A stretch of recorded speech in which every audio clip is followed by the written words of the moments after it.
start the session and introduce to you our guest.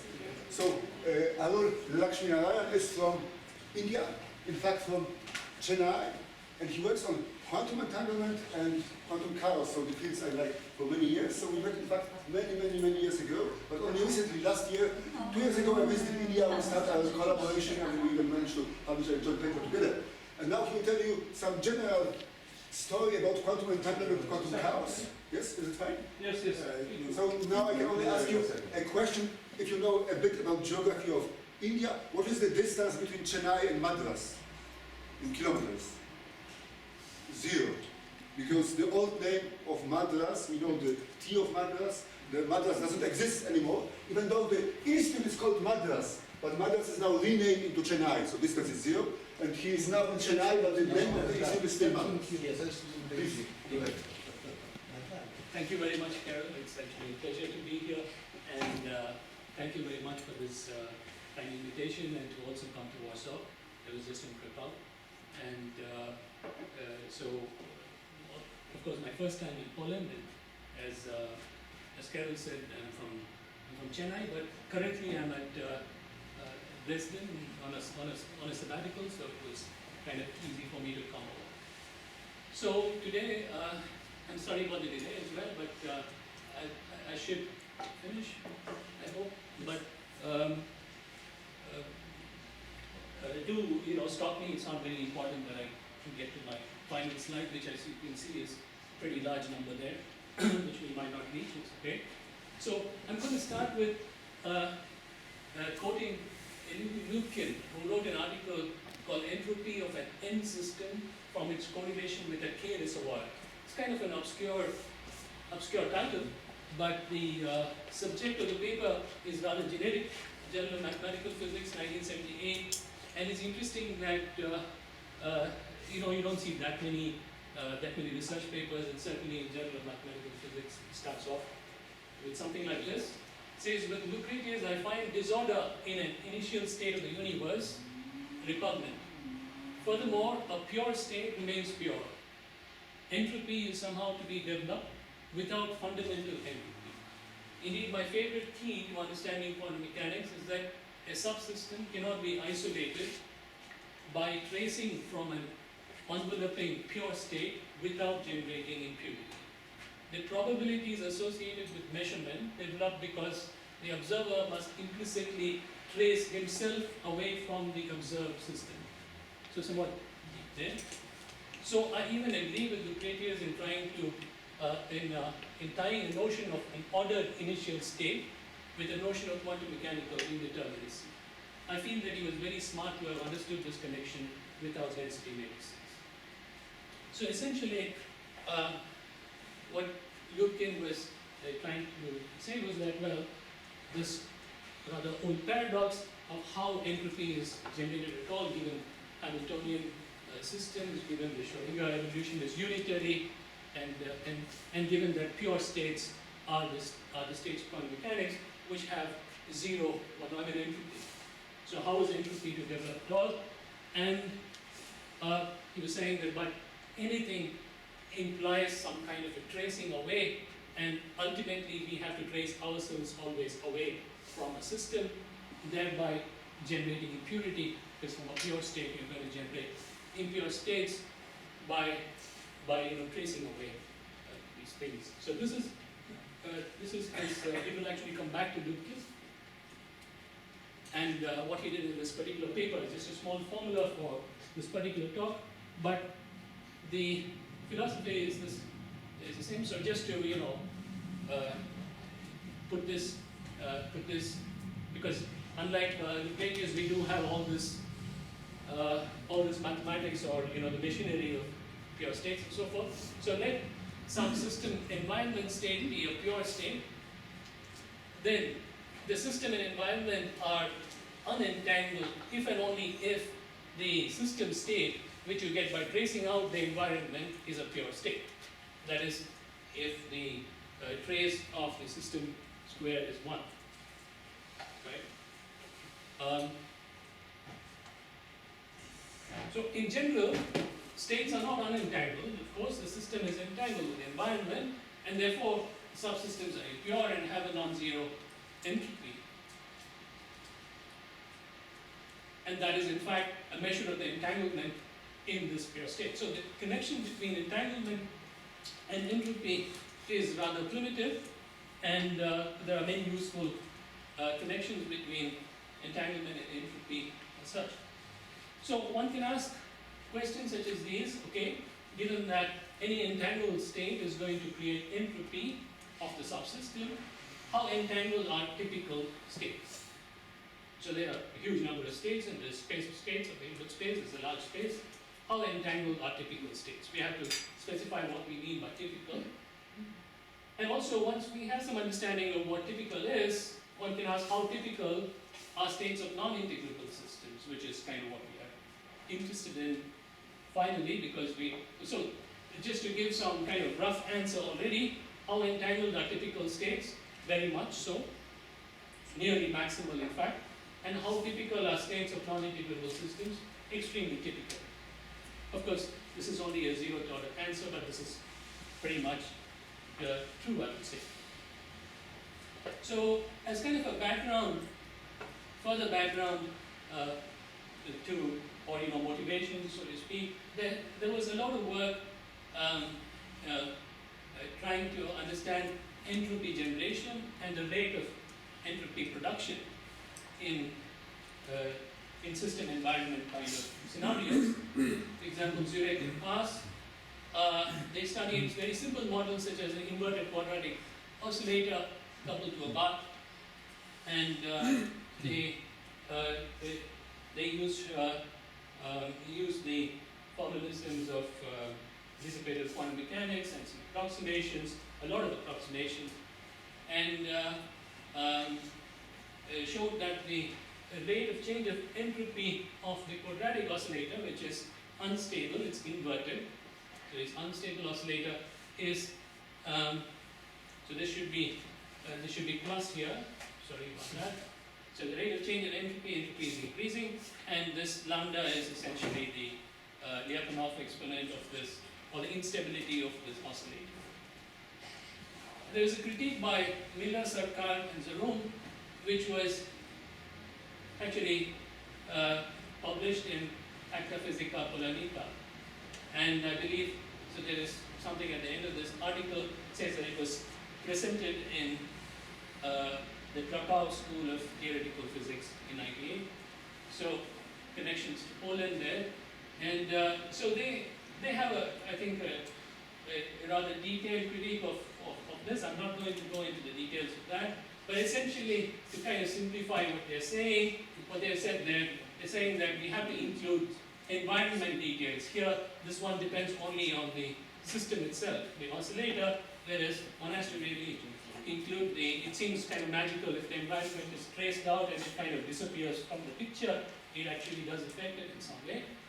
And also, the inverted oscillator is of course very simple. Typically, systems are not like that. If you take some Hamiltonian system, it's a mixed phase space, which means that parts of the phase space look like inverted harmonic oscillators, part of them look like harmonic oscillators that is unstable and stable, mixed in a very chaotic and very interesting manner. That's a typical Hamiltonian phase space. So one has to include much more complex system dynamics. I'm not going to go into the details of this particular line of work, but two of these authors here, Miller and Sarkar, went ahead and looked at some other kind of systems, which I'm going to talk about a bit more. They, in '99, studied, they said, okay, let's now not talk about environment as a very large system, etc. Let's just look at coupled systems, both of which could be potentially chaotic. Coupled tops was their choice of models. So a top here just refers to a single spin. It can have large angular momentum. That's up to us to choose. And it's basically a rotation coupled. So the typical top was studied by several people, including I think Marek Kusch, who was not here. Marek Kusch, yes. Marek Kusch, yes. We've done a lot of work on that with Fritz Hake, so probably familiar with that. it's a shear and a rotation combined. And also Jan Mostowski who is here. Hi. Okay. So they use this model of coupled tops, which is a convenient dynamical system in the sense that you have two, from a classical perspective, you have some dynamical system on a sphere, and there are two such dynamical systems, and now there is some interaction between them. And yeah, sure. So they started with one spin, and then in this paper, Miller and Salka, they generalized it for two, for couple spins. But the original papers on one single spin were initiated by the group of essays. Yes. This is the point. yeah, so now, if suppose there was no coupling here, so what did they study? So they started off with some initial state of this coupled system, which is some product state, unentangled product state. Unentangled product state here, and then they simply time evolve this. So there is, now the dynamics is given by some unitary operator here, unitary operator. So now unitary operator times, so this is a time evolution, and then they looked at the entanglement present in psi of n, or the entropy of these subsystems A and B. And they were interested in then, so this entropy of this, so this is after tracing out, so let me trace out, let's say B.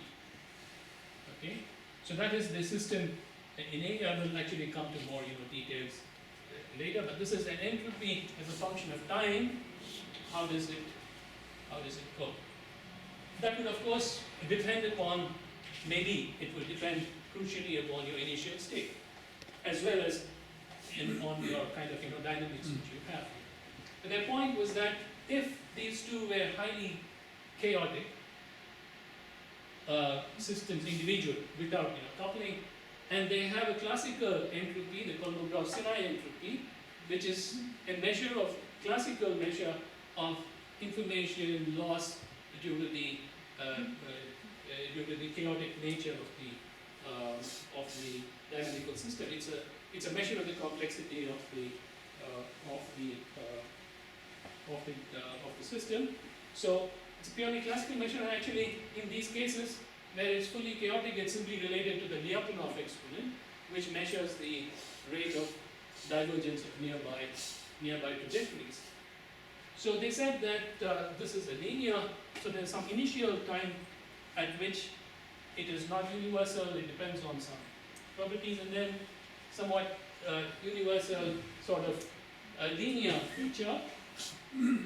And this rate of production here was the sum of the Kolmogorov-Sinai entropies of both these systems, provided this interaction was very small.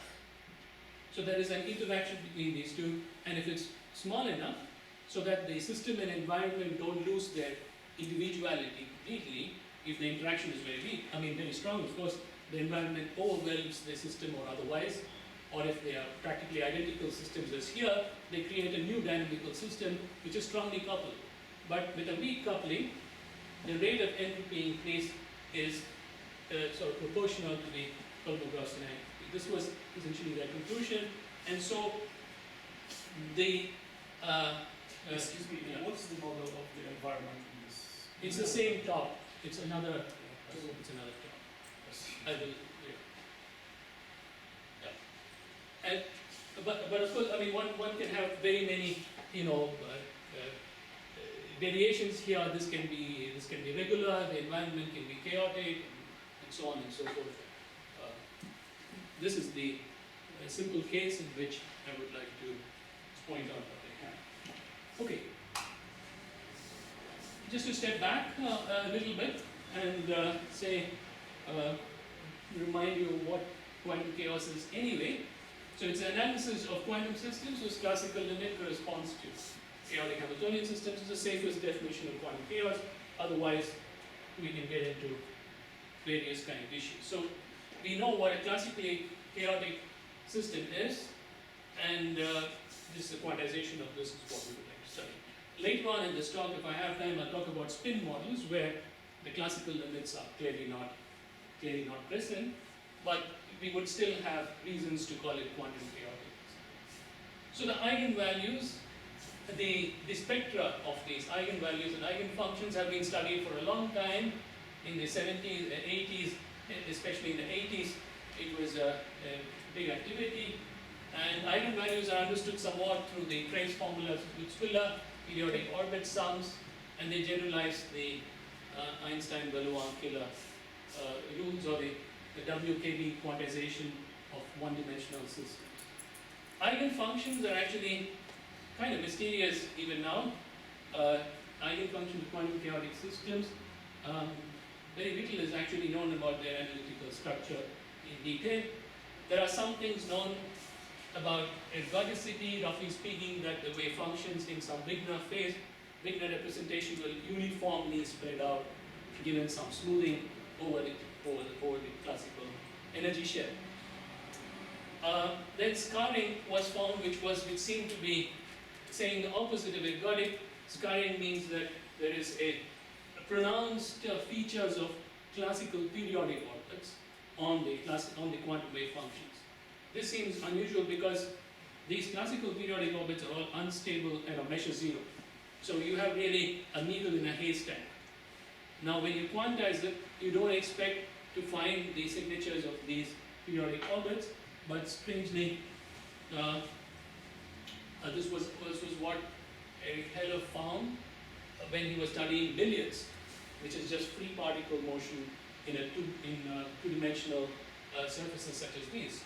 So for example, just a free particle moving inside a circular cavity is regular because there's additional conserved quantity, angular momentum apart from energy, whereas this one here has no symmetry like that, just straight lines and semicircles. It's fully chaotic, the Bulimowitz stadium version. So he was studying, in fact, I think the billiard stadium eigenstates, and he found that there was strong scarring by unstable periodic orbits such as which are going back and forth from here, very unstable. But he found them there, and also other kind of periodic orbits. Anyway, so I'm not going to go into, this is just a kind of phenomenology which is there. And from, I think now there is a lot of work, at least from the, in the condensed matter community, who are studying many body systems where eigenstate thermalization is talked about a lot. And essentially, the first eigenstate, this was formulated by Srednicki in '94, and again concerns the nature of the eigenfunctions of a non-integrable of quantum chaotic systems. Basically, it's saying that just a single eigenfunction of an excited state of a quantum chaotic system is as good as a microcanonical ensemble. That's roughly speaking the eigenstate thermalization hypothesis, which is, I think, related to the ergodic statement of Schneider. So, apart from these kind of exact things using, semi-classical theories, there's a very successful way to understand these quote-unquote complex systems is to use random matrix theory. So like, just another picture which I had from, I think, 2005, the physics or something. So Einstein versus chaos. So this is an elliptic billiard, which is an integrable system, 1/2, and this is a non-integrable billiard. I'm not sure probably that's the Bulimowitz stadium. So it's just showing that an eigenfunction here, which is regular, versus a state which is that of a quantum chaotic system, how very different they are. You can see here, of course, the nodal patterns very clearly. Here, it's a quote-unquote mess, but within the mess, there is a lot of structure and interesting things. From this picture, although all these features here are really tunneling kind of features, and you can see that even tunneling is very different if the classical dynamics inside is chaotic or not. This is a whole area of research where a lot of work has been done. Okay, so I'll come back. So that was just about quantum chaos. So I'll come back to the topic of entanglement and a little bit more quantitatively. So I just introduced some very basic things. Most of you will be knowing all of this, but to just set the symbols and all that straight. Just some equations. So, what are we interested in? We have some, let's say, fix our ideas. We have, let's say, to begin with, 2 parts to our system. Whatever our system is, we say this is part 1, that is part 2. And both 1 and 2 together is in a pure state. It could be system environment, it could be 100 spins, of which one is 50 spins, another is some other 50 spins, etc. And this is a general representation of this pure state in terms of single particle states I and alpha. So this is some arbitrary set of coefficients here which are in general complex. So how does one figure out whether this state is entangled or not? Procedure is simple, as I said in the slide 1. You find out what is the state of one of these subsystems. You trace out the second system and you get a density matrix rho 1, and you check whether rho 1 is pure. Now this rho 1 can be written easily in terms of these coefficients here using this simple trick that although this is a vector, think of this as a matrix now, AI alpha with, it's a rectangular matrix in general where this dimension is the dimension of the subsystem 1 and the other n is this dimension of subsystem 2. So construct this n cross m rectangular matrix, and then the density matrix rho 1 is simply A dagger. So therefore this is an n cross n matrix, and similarly rho 2 is A dagger A, which is an n cross n matrix. So if your initial state was pure, after tracing out one system, you have one density matrix, and tracing out the other, you have the other density matrix. Both of them have the same spectrum. It's easy to see that A dagger and A dagger A have the same spectrum in terms of whichever non-zero eigenvalues, they share the same non-zero eigenvalue. So this I already said, unentangled if and only if it's pure state. Yes. So there is another very important corollary of that, which is the following. If we diagonalize these reduced density matrices or the states of the subsystems 1 and 2, we have eigenvalues lambda I, which are the same, but different eigenvectors ui and v. And these are orthogonal sets. So these are subsystem eigenstates, right? Now the interesting thing is that you can go back and construct your original bipartite pure state in terms of these eigenvalues and these eigenvectors. So that's the statement of Schmidt decomposition. Now it's only a single sum, and there is a square root of lambda I, which is this eigenvalues here called the Schmidt eigenvectors and eigenvalues, and these are the Schmidt eigenvectors. Ui and Vi are the eigenvectors corresponding. So it's the most compact way in which to write a bipartite pure state. And it's kind of interesting and related to other things that this is possible only for a bipartite system. If you take a tripartite A, B, C, there exists in general no such Schmidt decomposition process. Okay, so now these lambda I, the eigenvalues of the reduced density matrix are common, and out of that, these are all numbers which add up to 1 and are positive, and they are the singular values of this matrix A which I wrote down. That is the eigenvalues of A dagger. So the singular value decomposition or principal component analysis is what is useful when we are trying to understand entanglement in pure states, bipartite pure states. So the measure of entanglement is simply the von Neumann entropy of these density matrices, and they are equal whether you use rho 1 or rho 2 because the spectra are the same. And it is 0 if the state is unentangled. It's log n for maximally entangled states. Okay, so that's all the background from this perspective. So if we are given a pure bipartite state, we know how to just follow this procedure and find out what is the amount of entanglement present in these subsystems. Now, we go back to our first question, how typical, whether typical states, how much entangled are they, how entangled are typical states? So first of all, what is a typical state? So a typical state would be something which is uniformly chosen from the set of pure states. Now, what is uniform? So uniform in the sense that only the normalization matters. So that is, for example, if you take if you take any pure state that let me not write at this point. Go back to this.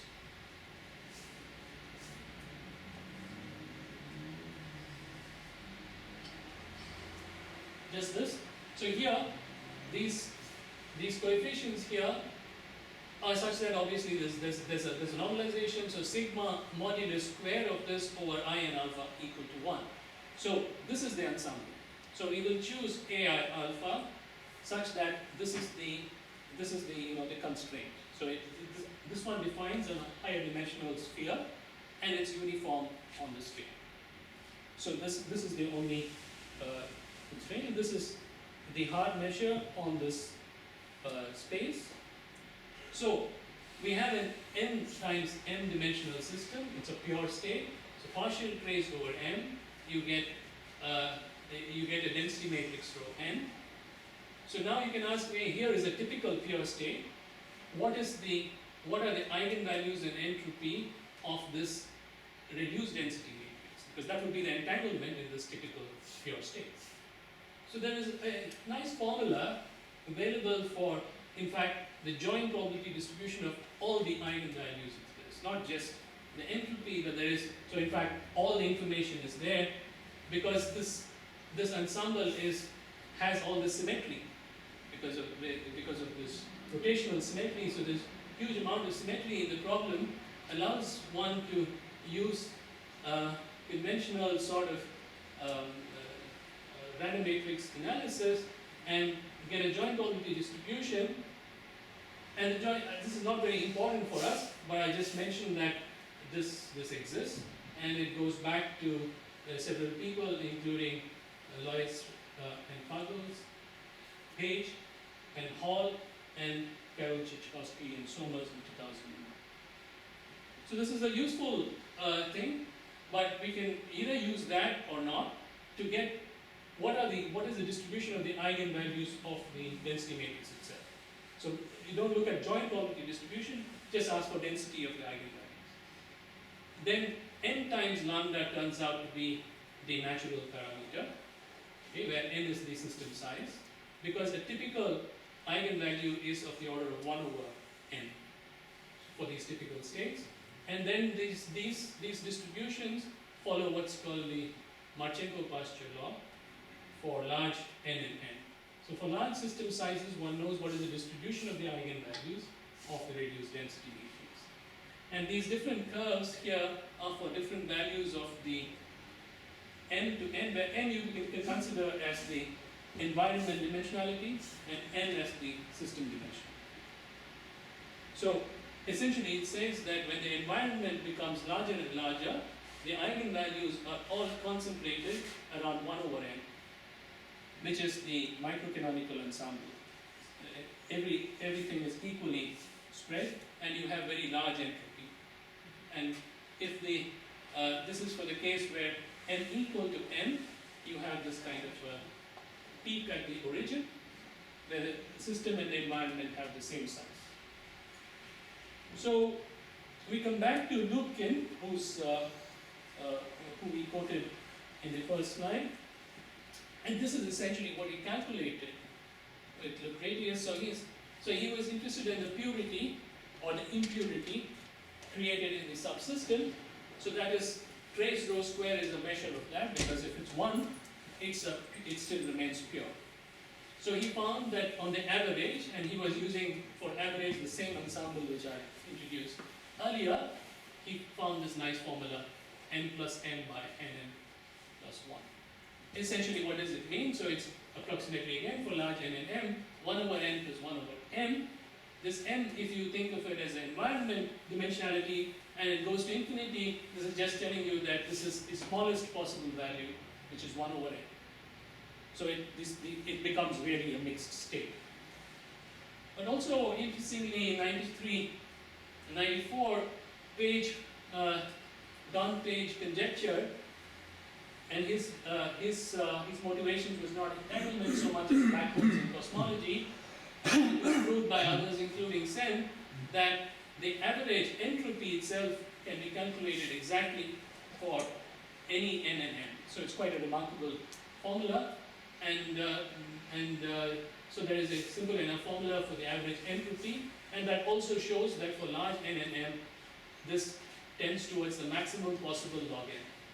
So you see, again, m tending towards infinity, this is negligible, and it tends towards the maximum possible. Or if even for n equals m, is simply log n minus 1/2. So this shows that a typical pure state, bipartite pure state, is highly entangled and highly mixed. This is essentially what it says. So I will just discuss some of my earlier work, which is motivated by this, and by work such as this, which I mentioned earlier. But a part of my motivation is really to understand higher dimensional systems, and by higher dimension I don't mean very high. I really mean just 4-dimensional phase space, because that's big enough for me to be stumped by. So this is actually 2-dimensional phase space. It's another model. It's not the top. It's a simpler model in the sense that it's just a kick pendulum. Very famous model. It's a textbook example of a kick pendulum. So position, momentum. After one kick becomes, so the position goes to position plus all momentum. So this is like free motion, and momentum gets kicked. Momentum plus k times sine. So this is actually a pendulum potential. Okay? So now this is a map, so it's unlike a flow, it's a discrete time system, and you just iterate this map over and over again for a given value of k, and you get an area preserving map, well studied in Hamiltonian chaos. So here I just show several plots for this, phase space for this, for different values of k. So there's only one parameter. So this is q and this is p, and I take modulo 2 pi in this because actually they are just angles. Both position and momentum also can be considered as angle in this particular system. So it's a compact phase space, namely a torus, and there's a dynamical system on it. If k is 0, then the momentum doesn't change. It's actually just free motion on the circle, so it's almost trivial. But nevertheless, it's interesting because here you see all these lines, and so the momentum is constant, and you get these lines, although it's a discrete time system, because typical values of this momenta are irrational. Typical values of numbers are irrational. So there's an irrational rotation. This is just an irrational. And for k that is small, you see essentially a pendulum structure, simple pendulum structure. And for k slightly larger, so this is k is 0.3, say this is around 0.9 or something. You see a mixed phase space structure where you have regular regions and chaotic regions intermix, and the chaotic regions increase till, actually you don't see anything here, but this is all chaotic here. You don't see this clearly. This is not just white, it's one single trajectory which is ergodic, this entire phase. So it's very chaotic. So anything more than 5 here is typically something where the system is fully ergodic. So it's a simple system of a 1 degree of freedom system. So we think of this as actually 2 degrees of freedom, but it's already 1 degree of freedom plus time. So since there's only one q and p, let me just think of it as one system. Okay. So the quantization of such a system has been studied again for a very long time, and essentially the quantization now, it's a discrete time system, so you don't have you have a Hamiltonian, but it's time dependent. So a unitary operator which connects states across one step is what is relevant. Roughly speaking, is simply exponential of the kinetic energy, exponential of the potential energy. It's not exponential kinetic plus potential. That's all it is. So now the classical phase space is a torus, as I mentioned, and the quantum Hilbert space is a finite dimensional space because the classical phase space is compact. So it's a quantization of a torus, and the number of states is related to the effective Planck constant by this kind of formula. So n tending towards infinity is this also the classical.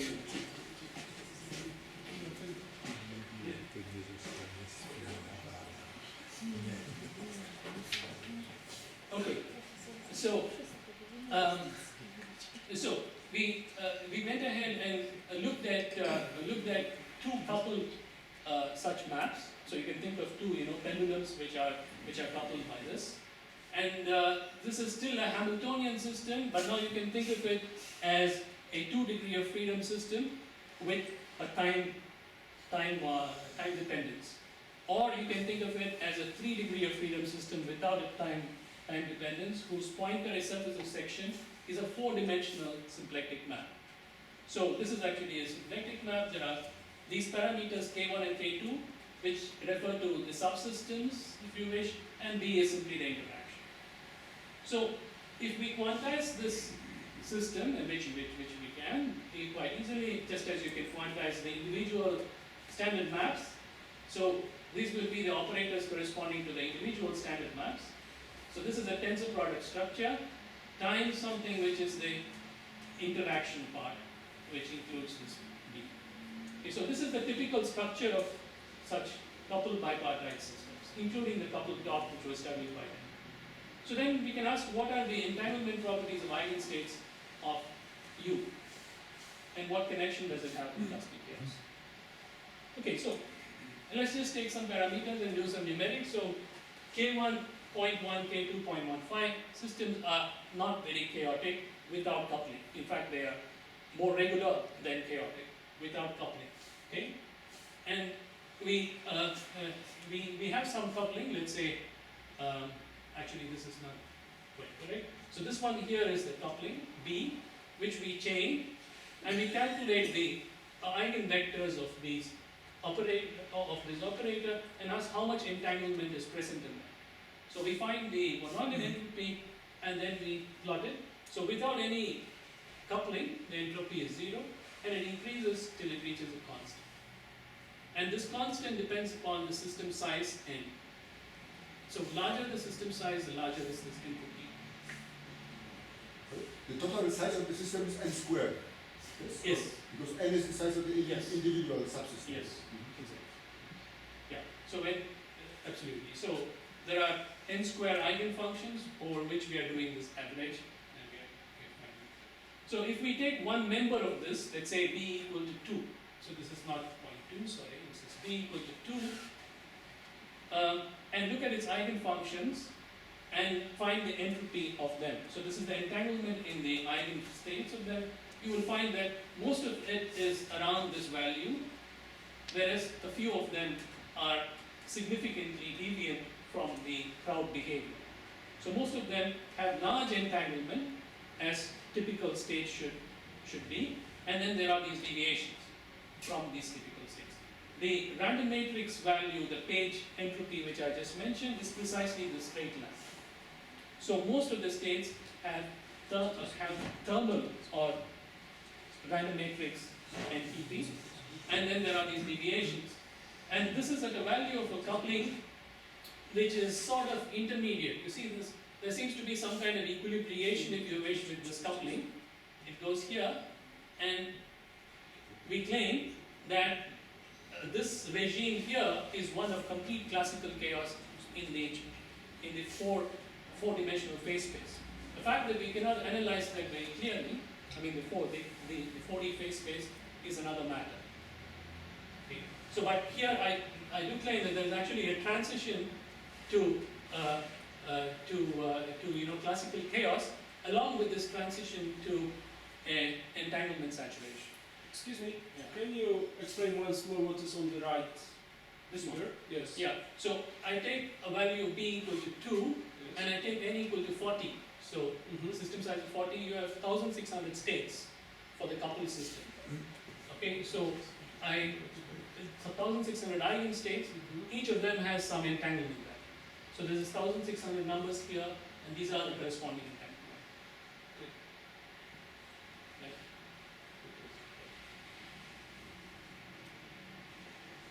Okay, so if we take two states here, one, let's take this state which has very low entanglement, and another which is from here. And we look at them, you see there of course very clear difference between them. This is the one, and no guesses obviously, this is the one with very large entropy, and this is the one with very small entanglement and small entropy. But localized. This is localized, so this is actually plotted now in position space. So this is N1, N2 or Q1, Q2. So it's localized, and it's actually scarred by these periodic points. So I mentioned about Heller's scarring, and this is, I would call it scarred because although it's not fully unstable, you can analyze the fixed point and see that it's half unstable. I mean, now you have 2 degrees of freedom, so it's actually an elliptic hyperbolic point. So it's sort of scarring in higher dimensions. So and these are the corresponding Schmidt vectors corresponding to this particular state. So just a few of them, Schmidt vectors. You can see clearly that there is, no, these are Schmidt vectors corresponding to this state, and these are Schmidt vectors corresponding to this. You can see that the Schmidt vectors corresponding to this state are very regular. In fact, they have like one-dimensional systems.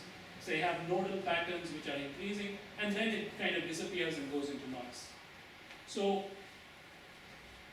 and if you look at the eigenvalues of the reduced density matrix itself, this will have more or less the kind of distributions like the Marchenko pasture which I showed for typical states. And this would be having much larger eigenvalues because it corresponds to lower entanglement than the typical. But after a few of these large eigenvalues, the rest of them will be as if from noise or from random states. So in general, those special cases correspond to localized states or scarred states by periodical groups. Yes, but this is not very clear, so I will just mention that I'm in fact working on something like that. There's been some recent work on this 4-dimensional map, both classical and quantum, and you can see the complexity. The 4-dimensional map is hard to visualize, but here they have taken some section, Q1, Q2, and P2, P1 with P2, whenever P2 is smaller than some epsilon, and you see you see a lot of structure. Obviously, there's something here which looks like stable islands, and then other islands, and then you have some chaotic region. But then here there is no clear separation. This is the fact that tori don't foliate a space. That is, the tori are just 2-dimensional objects in a 4-dimensional space. So there's no inside and outside in that kind of way. So this is a work by the TU group on visualization comparison of classical structures. But Carol's question actually, whether everything which is low entanglement here corresponds to something which is as clearly localized here, the answer is no. But this is interesting because actually, although this is no, it is hard to tell whether something is scarred or not by a completely unstable order. It's hard to say something is scarred or not by a completely unstable order. But you can use such an entanglement seems to still pick out something which is scarred by an unstable order. Okay, so I think I will skip over certain aspects here. There was also an experiment which claimed to see signatures of quantum chaos in the tick top, but not a coupled top. just a single top, and they were looking at trace rho squared of some nuclear and electronic degrees of freedom coupling between them, and entanglement between them. Okay, but I think I will skip some of these things. So what I mentioned was, what I talked about was time, stationary states, but time dependent states or entropy production is what I kind of started out from. So going back to that, this is my student, Bandyopadhyay, so we looked at some of these things again for these kind of big tops, and there was some work here also by Dimkovich, Dobransky, and Marek Bush. Just where- here in this place. Yes. Where they actually pointed out something interesting, that, so what have we learned so far? I mean, if we are going to say that chaos increases entanglement, right? So chaos, more chaos, merrier the party, and you're going to have more entanglement, but is this always true? So global entangling property of coupled chaotic systems, non-chaotic systems can sometimes be better entangling. So I think it's a more complex phenomenology than this, which needs to be yet, I think, fully understood. But this is true in general, that if something is chaotic, it is on the average more entangling with sufficient interaction between. So there are now various, but all of these things depend, as I said, on these initial states. So now we can have measures which don't depend on the initial state, either by averaging out over the initial states, which was the approach taken here, or by using operator Schmidt decomposition. So just taking the operators themselves and asking how entangled they are. So How non-local. Yeah. how non-local to be more precise than they are. So this is some other approaches for understanding the system. So this one is here for the kick top, entropy production. This is actually not entropy production, this is entangling power versus time. And you can see that there is indeed a linear time scale for very small coupling, and when the individual systems are highly chaotic. So it goes back to the Miller-Sarkar linear kind of thing. But surprisingly, this linear rate of increase does not seem to depend on the Kolmogorov-Sinai entities at all. And one can derive analytically what is this increase. And you can see that it depends on the interaction strength and on the size of the system, but not really on the Kolmogorov-Sinai entities. So I think that this is not fully settled. So there's been a lot of work concerning bipartite states from the point of view of random matrix theory as well as chaos. There's a lot of interesting mathematical works which I will not go into. And I will kind of skip this. I'll just tell you what essentially that is talking about in a very simple way. So if we have a pure bipartite system and they are interacting and they are chaotic, they seem to be highly entangled. But now suppose you have a many-body system, would you say that every particle in this many-body system is highly entangled? Because typical many-body systems would be non-integrable and strongly chaotic. Answer is no. Now there will be typical subsystem sizes beyond which they will be entangled. But if you take just two particles, they will not be entangled. Typically they would not be entangled. So the entanglement present in many-body systems is of a multipartite character than between any two of them. So this is essentially what is another interesting thing to study, especially when one goes beyond the bipartite scenario and one starts to put in more particles. So I just will finish with saying that many of these ideas are now, or many of these kind of notions are now sort of relevant, I think, to a study of especially spin systems or systems of like the Hubbard model and the Bose-Hubbard model, etc., when one is studying things like thermalization or many-body localization and so on and so forth. So, for instance, this is a simple Ising model, which is, so the interaction is in an Ising model, but now there is a magnetic field which is tilted. And such a tilt, for in general theta, this is a non-integrable system.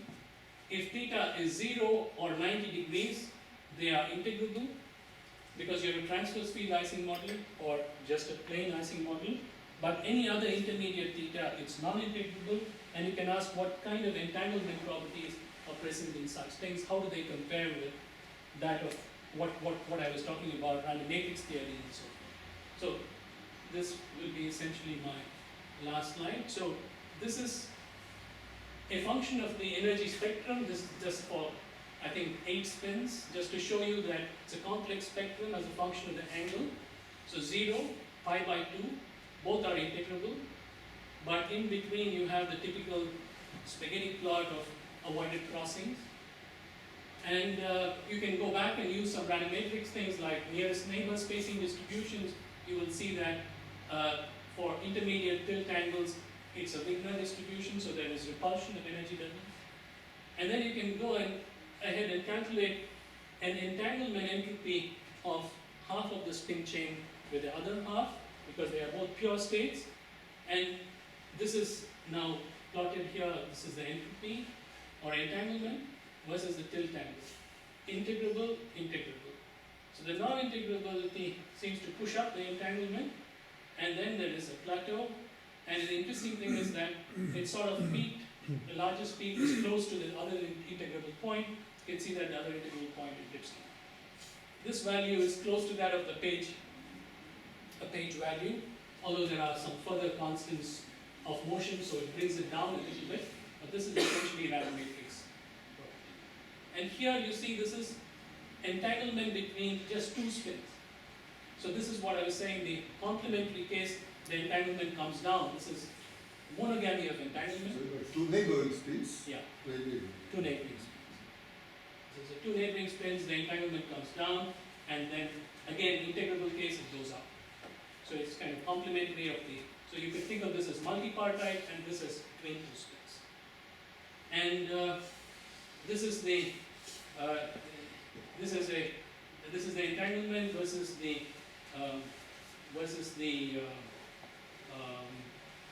number of spins. So this is the entanglement versus number of spins for 1/2 the chain, and you can see that if it's in this chaotic regime, it's proportional to the number of spins. This is the so-called volume law. So you can observe many of these things in this very simple model, and you can also observe such things in time evolution. So just to give you an idea that this is beyond also these models where there is no clear classical limit, but random matrix theory tells you that something is non-integrable and more like a random matrix spectrum. Okay, just to summarize, bipartite pure states have typically large entanglements and is reflected in the entangling power of quantum chaos. We have looked at the statistics. Okay, this I did not have time really to discuss. So we have looked at this question of what happens if you have 3 particles, so that we can talk about tripartite entanglement in detail. And also there are potential applications to the active areas, as I said, of many-body thermalization or localization, and some results from spin chains have been discussed. So some of the work which has been discussed here, collaboration with my students, PhD students, Pandopajay and Uday Singh Bhosle, Stephen Tomsovich, expert in quantum chaos, E. Subramanian, an expert in spin chains. These 2 were undergraduate students of mine. He is now a faculty here in India, and he earns a lot of money in the Intel competition. Thank you for your attention. Let's stop it, we're finishing on time. So, are there any questions? Yes, please. I have a question to the last plots you presented about this field model. Do you check the scaling properties with the system size of the system. For example, this bottom left Yeah. plot. This one here. Yes. What Yeah. is the scaling properties with the system size? Yeah, this one is actually that. This one is the entropy of 1/2 of the spin chain. Yes, but the results are for 8 spins only, yes? Look how it changes Actually, with the no, number this of- one is for 12 spins totally. This one is going up to 1/2. Yes, but how it scales when you go to the thermodynamic limit of the infinite chain, you know? Because there are some conformal field theory Right. predictions and so So, on. but all those are only for the ground states. Yeah. So these are not for these are the excited states, and it's for the entire spectrum. So the conformal field theory results will be true only for the transversely lysing mode. And so that's only the case when the tilt angle is 90 degrees, and only for the ground state. I don't think anything is known about excited states at Yeah, all. but still, if you compare, for instance, your results for, let's say, 8, 10, and 12 spins, dividing always them by half. What is somehow the finite size effects, how it changes with the scale? Yeah, This so was the that's, question, yes? but we didn't look at it especially for the ground state, but for all the states average, you can see already a curve here. So this one is for integrable cases. So this one is a volume law, whereas this one will be, it's not an area law, because area law will say it's log L, but we can't really predict whether it's log L or not. We don't have that kind of numerics to do this. But somehow it's lower than volume law. Yeah, it's definitely lower. You can see that it's not, you can see Doesn't that go it's through. a fairly good straight line. Simple question from somebody who doesn't know anything about this. How difficult is it to diagonalize numerically and Hamiltonian for this 8 spins? 8 is trivial, so till I would say 16 is, I mean it depends on the symmetries which you have to reduce. So if you talk about sizes of lattices, I would say you can push to 20,000 or so. Would that be all right? So the largest matrices you used here in this project were of the In order this of they were only like 12, I think, because 2 to 12. there was no symmetry, so it's like 2 power 12. 2 power 12, yeah. So it's huge. I think maybe, yeah, 2 power. So if you're doing time evolution, you can do much larger, not much larger. You can do, let's say, 25. Yes? Are there any other questions? If this is not the case, let's finish the speaker. Thank you very much.